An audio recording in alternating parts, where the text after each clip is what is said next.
Local farmers are feeling the strain from conflicts thousands of miles away, with spring planting quickly approaching.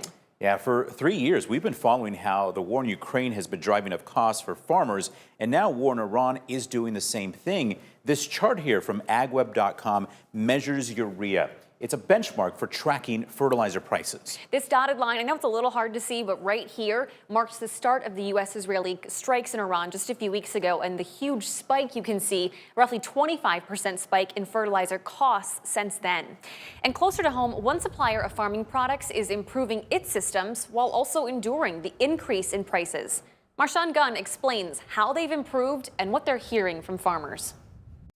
Gold Star FS has been supplying Northwest Illinois with its farming needs for almost 100 years. The modern day farmer moves so fast with the equipment and their employees and the ability just to get hundreds and hundreds of acres done a day. As farmers get faster, Gold Star needs to as well. That's where Gold Star's newly renovated building comes in, making processes easier for everyone. The technology advancements compared to the old one is leaps and bounds better. Now with the conflict with Iran, prices are going up for farming. I think we're doing as good as anybody can do right at this point. Fertilizer is one of the main products impacted, though Gold Star says many farmers have already bought their supply for the spring. They're thinking more about the fall than this spring as far as fertilizer pricing goes. A more immediate worry is the price of gas, with diesel in Illinois raising almost 90 cents in the past month. We don't have huge tanks of diesel fuel sitting around just in case, where that inventory is constantly turning, so we're subject to the market pricing there as well. As a supplier, there's only so much Gold Star can do. We try to take positions that not only protect Gold Star, but protect the farm gate. There is one shining star.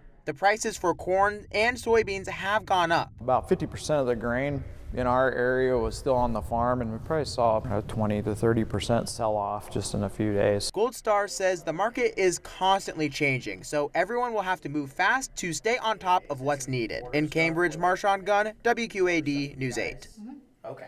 And a small increase in corn prices is giving farmers a short-term boost, but it comes amid a broader trend of prices overall dropping.